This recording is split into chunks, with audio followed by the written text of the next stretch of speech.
It's fun to win at a personal level. It's fun to drop the one-liner and everybody says, "Ooh," and that ends the meeting. And so because it's fun and because it's rewarded by employment, by promotions, by, HR, that becomes the prevailing ceiling for people.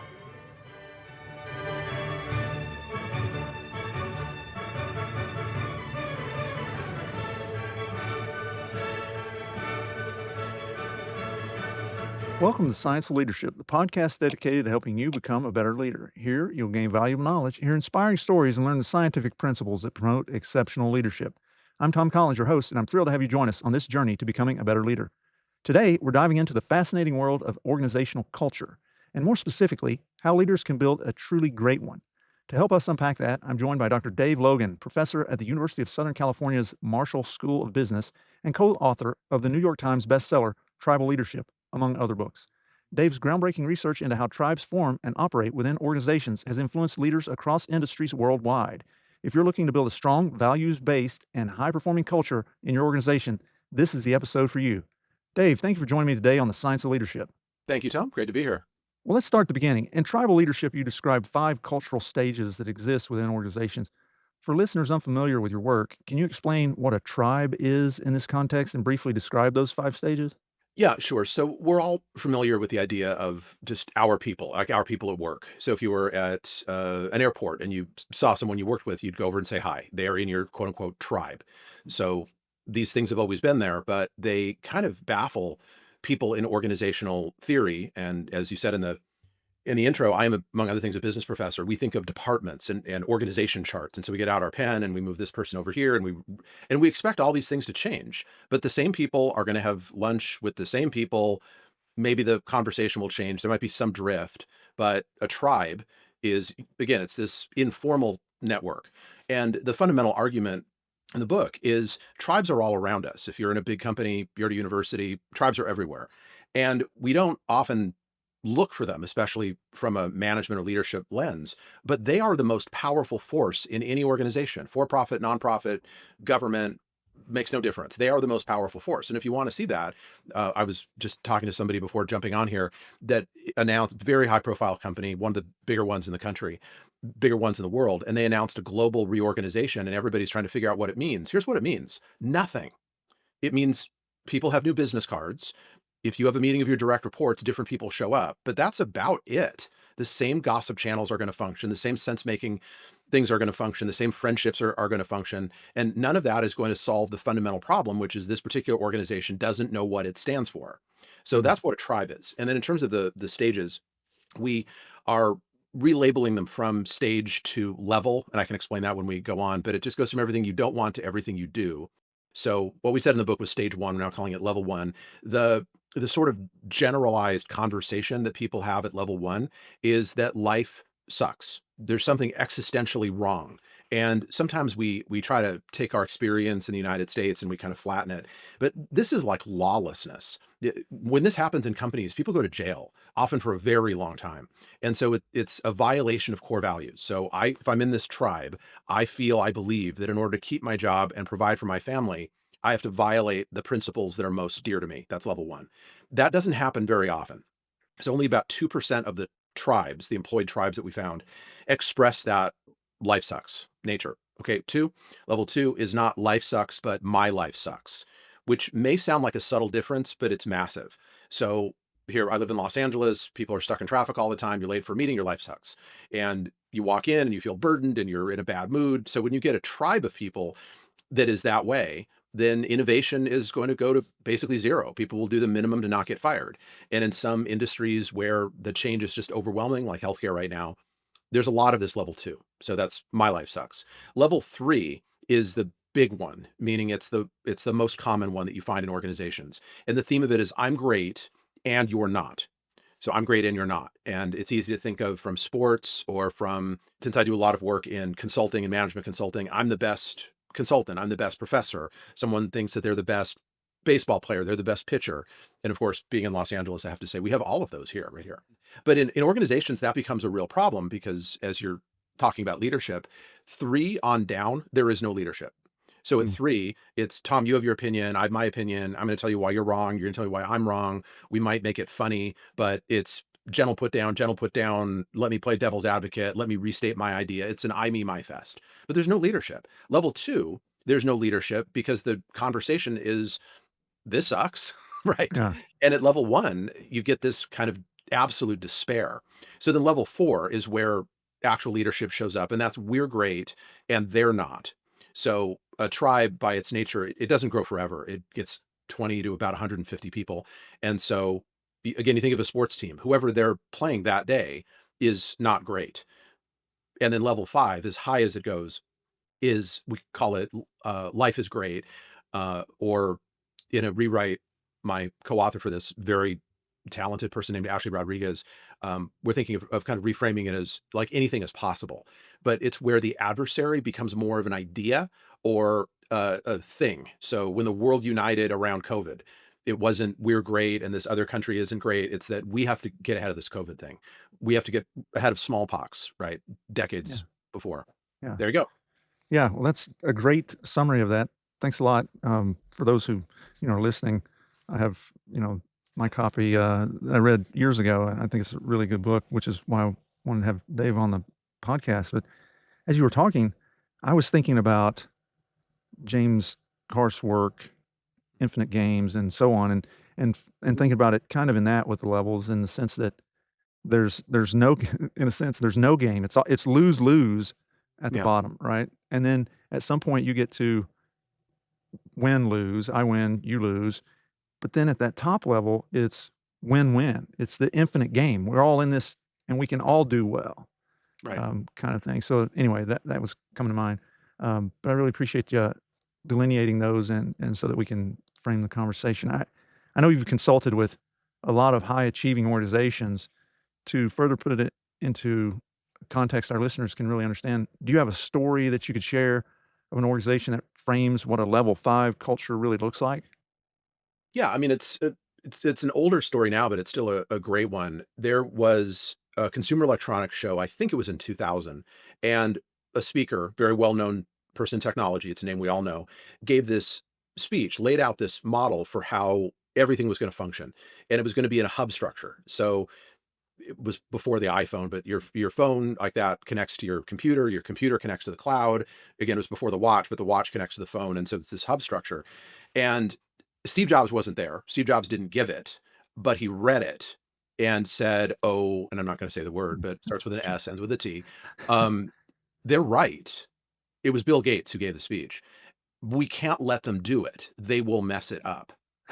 And so Sounds Apple's like Jobs. focus became that speech that Steve Jobs gave, I believe it was 2000 at the Consumer Electronics Show, and they did it. But think about that. Who was the competition? It wasn't really Microsoft. It was about the future of technology. And above all, it was this concept of mediocrity.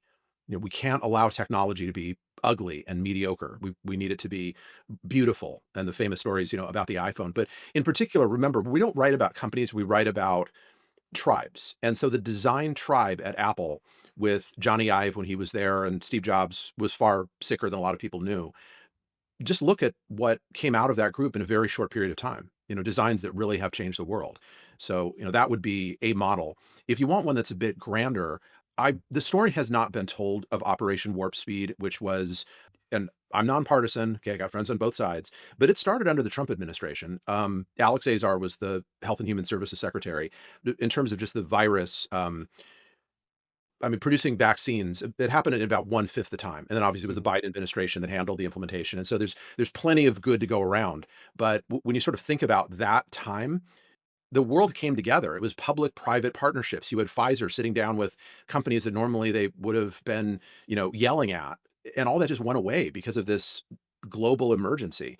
But right where we are right now, and you can tell I work in healthcare, whoever figures out how to take care of Americans well for less money in a way that both Americans and their care providers like, that will be level 5, and everything in healthcare will change.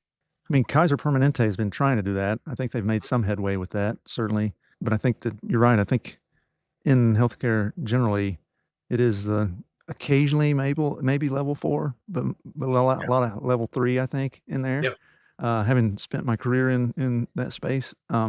So, yeah, I think which brings me to a question. I think that you've said that most organizations kinda get stuck at level 3. Mhm. Why is that stage a cultural ceiling, I guess, for so many? Well, there's a couple reasons. One just has to do with how our economy functions, including education. We're all into education. But yeah, like I often tell the story. Let's say that someone decides to go back and get their MBA. So what they'll say to their friends, especially if they've been knocking back a couple beers, is, "Wow, you think I'm amazing now? You just wait until I get my MBA." And then 2 years later, if it's a 2-year, MBA, just imagine that same conversation and same group of friends, maybe they work together and one of them says, "Hey, we got this strategy problem that we're trying to handle at work." And the friend says, "Whoa, whoa, I took strategy. I took over somebody really famous. I did a test. I got an A. Bring it on." And then how does that person get a job at the end of their 2-year MBA? The way that most business schools, most universities, most books will teach you how to do it is SAR, situation, action, result. So if I'm interviewing for, if I'm, if you're the hiring manager, Mhm. you say, "So tell me about a time when you faced an obstacle." And I say, "Well, there was this one time that everything was messed up. Everything was messed up. We didn't have good records. Our team was messed up. We couldn't get stuff out the door. And so I, the hero of the story, came in and I did this and I did this and I did this and I did this. And you know what resulted? Records were great. We got everything done on time, under budget. So I would look back on that as just a wonderful time. And if I've convinced you that I'm better than the other candidates, then I get the job." So then I go in the company and how do I communicate? I think, well, Tom's a pretty good judge of character. How did I win over Tom? It was all these great stories. Stories about who? About me. And Right. so what do I do in meetings? I drop the me card. But the other reason is it's fun to win at a personal level. It's fun to drop the one-liner and everybody says, "Ooh," and that ends the meeting, or it just becomes so obvious that you're the smartest person in the room. So I don't know if it's a dopamine hit or something else. I'm not a physician, but there's just a psychological and probably a neurochemical reward that Mhm. we get for being that person, right? And so because it's fun and because it's rewarded by employment, by promotions, by, HR, that becomes the prevailing ceiling for people. Yeah, and so, yes, it is, typically neuroscience, a dopamine rush, if you will, to have that happen, so you're right on with that. But thanks for sharing that, that makes a lot of sense. It is this scenario of, you know, in Gardner's book on leadership, Mhm. he talks about how people spend their whole lives basically pirouetting in front of a judge, right, as a single person to achieve, to and that's our society is that way. I mean, we're an individualistic society here in the US, and so it is me focused, and we get rewarded for that, right? We go to the best university, we go to the best medical school, the best residency to what or whatever field somebody's in, based on what we have done as an individual, and then we get into these positions, and we keep functioning that way, and it has negative repercussions. So that that makes sense from a sort of psychological and sociological standpoint. Dave, if you had to give somebody one or two reasons why building a great culture is so important for success, what would you say? First, it's intuitively obvious for anyone that's been in a great culture and for anyone that's been in a bad culture. And for most of us, we have both of those experiences. So I didn't get in this business trying to study culture. That's not what my dissertation's on. I was there to study process. It was the 90s. Bill Clinton was president. The Berlin Wall fell. I did my doctorate at USC, same place I teach now. And so my thought process was pretty simple. Whoever's got the best process to get things done is going to win. And because the DoD wasn't writing big checks, these companies had to retool for the market, for the for-profit market. So they had to do that really quick. And I just assumed whoever had the best process was going to get there first was going to win. And that's not what the data said at all. The data said the best culture wins, not the best process. Because if you've got a good culture and you give them a bad process, they'll either make it work or they'll fix it. But if you give a bad culture, which would be like level 3 or below, a great process, they'll mess it up. So it is what matters the most. And so Ashley, my business partner, and I, we talk about COGS. And anyone who has an MBA knows that COGS stands for cost of goods sold. But this is the leadership COGS, so different COGS. And its culture is the first one. It's primary, meaning start there. And also, it is the most important because if you get culture right, you can get the others right. If you don't get it right, then the others will get messed up. O is operations, so that's systems, processes, things like that. G is governance, so that's the formal structure. and then S is strategy. And normally we flip it and say, start with strategy. And then if we have time, we'll get to culture. But our meetings always run long. So that one just gets infinitely delayed. Mhm. So that's the answer. If you have a good culture, anything is possible. If you have a bad culture, almost nothing is possible. Yeah. So I think that there's so much other work that people have done that really resonate with that show, yeah, a terrible culture goes a long way in screwing up just about everything. What's the risk of an organization really being stuck at that level 3? I mean, it's easy to see what it would be for 1 or 2. What's the risk for those again, since most seem to get stuck there, what is the big risk or multiple risks, I guess, for them to get stuck there? Well, there's a bunch. One is that you're not going to have optimal performance. If you just think back to, sorry to go down the sports road, but if you think of Michael Jordan and the Bulls, he Mhm. was one of the best, maybe the best player of all time. And so you gave him the ball and he would shoot and score because he was great and you're not compared to him, right? Yeah. Why is that model flawed? He could get injured. He could decide to not play. He could get the yips. Remember the Ted Lasso quote. Uh-huh. All sorts of bad things could happen. So what's the alternative? The alternative is you empower the entire team. And again, on the basketball front, I lost track of how many Olympics ago it was, but the US lost to Lithuania. Like, how does that happen? I mean, this is our sport. We got Yeah. several. This is one of our sports. We Right. lost to Lithuania. And if you kind of look back at the video of it, we clearly had better talent, but they had a better team. Mhm. Now, if my wonderful 16-year-old daughter plays volleyball, if her team were to go up against an Olympic grade or professional volleyball team, they would get crushed because high talent is going to crush. Um, but it seems like in corporate America, we've put so much currency on the individual. Like in the reorg that I mentioned that I read Mhm. just before, getting on here, is we're going to take this person and we're going to move them here. And this person is now here. And this person reports to this person. And the whole thing is like it involves maybe 5 people. But when you cascade it down, it affects hundreds of thousands. But that's just not where the magic is. And in the United States, we're a relatively young culture. Certainly, we're the oldest constitutional democracy, but we're a fairly young culture. You go to other places in the world, and they understand this. In South Africa, I spent a lot of time there. There's this phrase, a lot of people know it now, Ubuntu. It's Mm. I am that we are. So my sense of who I am is derived from the we, and the I contributes to the we. And I'm not going to do spoilers for anybody, but season 3 of White Lotus ends with that idea. That's all I'm going to say. I'm sure the viewers out there for White Lotus appreciate you not, spoiling it for them. Hey, I'm breaking into the podcast conversation here to share with you an exciting announcement. If you've been following the Science of Leadership podcast for a while, you've heard me talk about the book I've been working on. Well, I'm delighted to share that after over 3 years of work, my book, The 4 Stars of Leadership, is finally available. I'm so proud of this book and what it represents. I'm certain that you're going to find it immensely interesting and helpful as a guide on your journey to becoming a better leader. Seriously, you don't want to miss this book. I'm including a link to the book in the description. I hope you'll order your copy today. And please share it with others who might be interested. Also, please be sure to share your thoughts about the book with me. Now, let's get back to this interesting conversation on the science of leadership. In tribal leadership, you argue, and it makes sense, but that transition from level 3 to level 4 is the most important cultural leap a Uh-huh. team or organization can make. Could you walk us through how a leader can facilitate that shift? Yeah, again, it's probably helpful to look at specific ones. So I mentioned Michael Jordan. So Mhm. his coach wrote a book. It was called 11 Rings, and that was 11 championship rings that he won. He'd won, I think, another two as a player. He was a good player, wasn't a great player, but again, the book is 11 Rings. And Phil Jackson, the author of the book, the first chapter is a summary of tribal leadership, which was cool to see. And then the rest of the book, he goes through the rest of the story of his time coaching the Bulls and then Lakers, and he would refer to somebody like that's a stage 3 individual. But it like the turnaround moment started with Michael Jordan. And he then kind of he said, as I said in the first chapter, there was a summary of tribal leadership. He said, talking about his leadership style as a coach was to move the Bulls from a stage 3, I'm great, you're not, to stage 4, we're great, they're not. Stage 3 is about the I, stage 4 is about the we. And then he went into how difficult that was going to be. And then the section ended with my first conversation was with Michael. So that's how you have to do it. You go to there's usually a person that is deriving so much psychological, neurological pleasure out of being the best. Sometimes it's an illusion, but sometimes they actually are the best.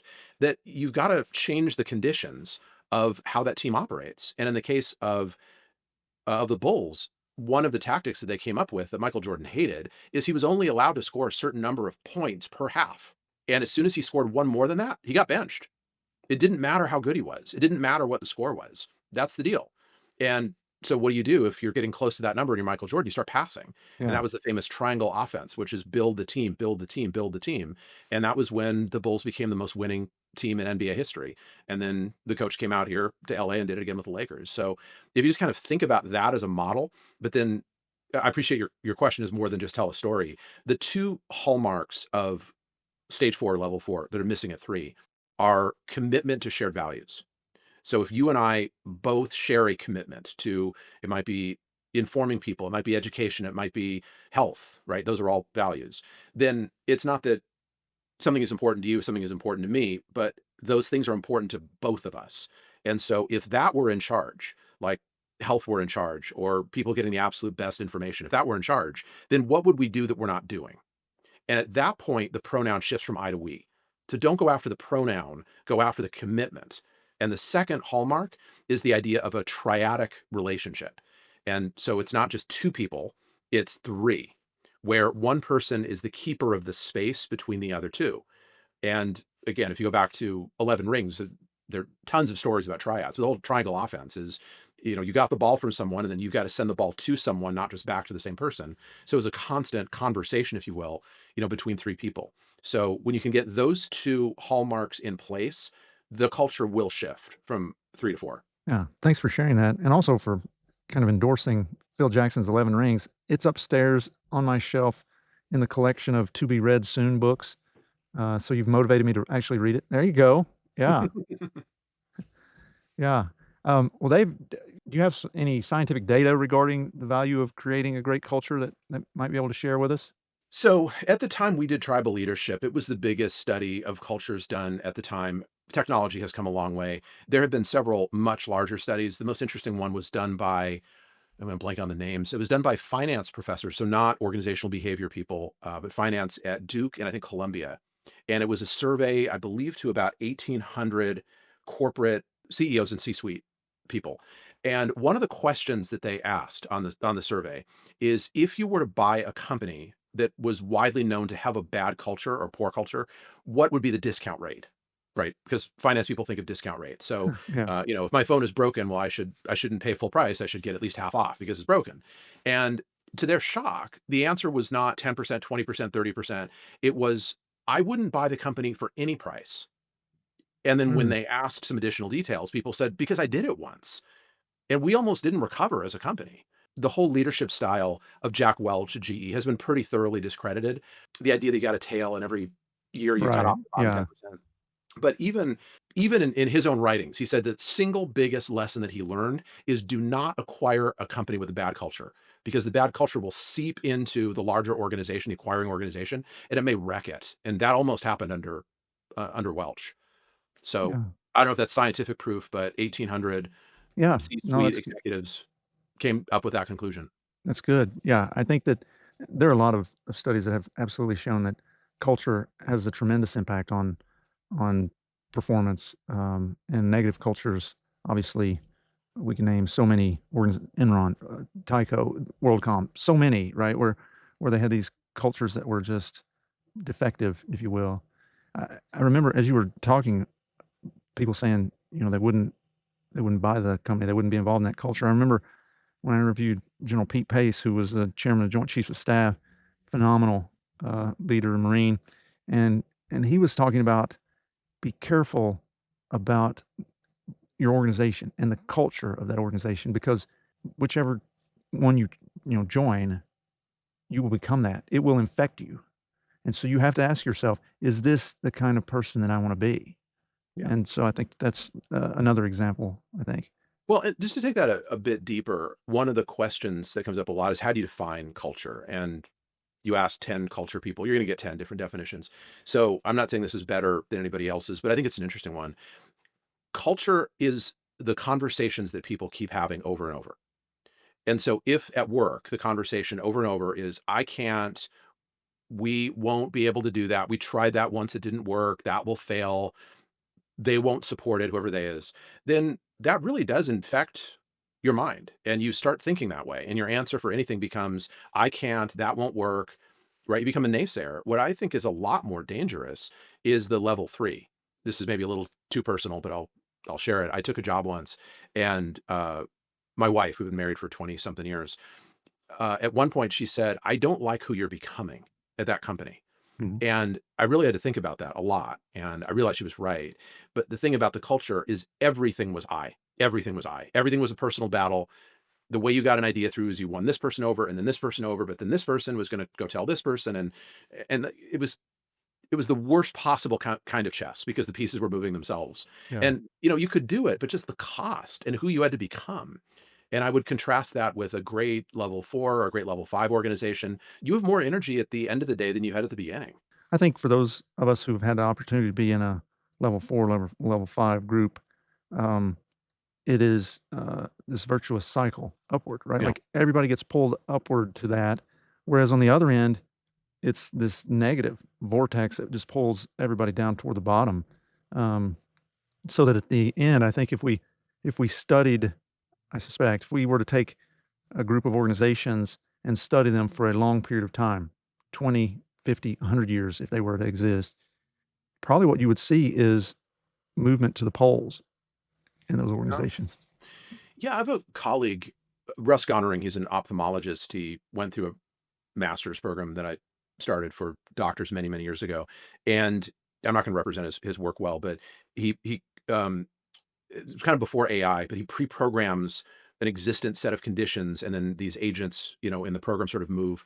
And then it's like, well, what do you do if people um, are sort of behaving in a static way, and you drop in an absolute tyrant? And what happens is everybody scatters, Mhm. work fragments. They go to level 2. Level 2 doesn't have a lot of relationships. With level 3, it's, well, I got to have a relationship with you because I got to have to win you over. But it all just sort of fragments. I'm not sure it would go to the polls. I mean, an example, like you mentioned, Kaiser Permanente. Mhm. I've worked with them for close to 30 years, through University of Southern California. They were a client of USC's when I became an assistant professor a long time ago. And they've had their ebbs and flows like everybody else. I do think that their economic model is interesting. They own hospitals, at least in California, and that can be a big real estate expense. But I don't believe in built to last. The Jim Collins idea, Yeah. I Mhm. just I don't see it. Like a company that I learned a lot from was Zappos, now part of Amazon. And if you're not familiar with it, Tony Hsieh, the CEO, the Yeah. last year of his life was not pleasant. I didn't know any of what was going on, but he was clearly dealing with addictions of all sorts and ended up dying in a house fire. That doesn't take away how amazing Zappos was when it was working, and I haven't had any contact with it since, so it may, Yeah. in fact, be working really well right now. But I think that's what we have to look for, is not a company that's gonna be great in 100 years or something that we're building for the next 25, but a place that right now provides such enormous opportunity for us to make a difference, to put a dent in the universe, the famous Steve Jobs quote. I mean, that's the joy of all this. Yeah. Well, Dave, as we think about sort of making this practical for listeners, what is something that folks could start doing, today to help move or begin moving their culture forward toward that level 4 or even level 5? Yeah, 3 steps, actions. Number 1 is listen. Just listen to how people around you are talking, and you'll be able to spot the dominant stage culture, level 2, stage 2, or 3 or 4. Just listen. And this next one surprises people. Join them. And that surprises people because, well, what about if it's stage 2? Everybody's complaining. Are you saying I should complain? Yeah. I mean, what else are you gonna do? Sit down and say, pound the table and say, "I'm tired of all these complaints." Or the ones that you and I probably run into is you join a group that's stage 3. A lot of professional groups are stage 3. A lot of industry groups are stage 3. And every once in a while, I'll sit down in a meeting and somebody will say, "I'm sorry, who are you?" And they're not being rude. They just don't know who I am. And you kind of have to play the stage 3 game. Well, I'm this, I have this degree, I wrote these books, I did this. And then finally they'll say, "Okay, got it. Good enough." In other words, you can stay. But if you immediately jump to, well, my core values and I want my eulogy to say that, they're going to kick you out of the meeting. So listen, Mhm. join, meaning actually join the conversation. And then 3, with respect and humility over time, model the next level. This is one of the reasons we changed stage to level. Plus, people in healthcare, stage 4 sounds Right. Sure. Yeah. really bad, right? But which means if people are at level 3, you begin modeling level 4, which means you start listening for values.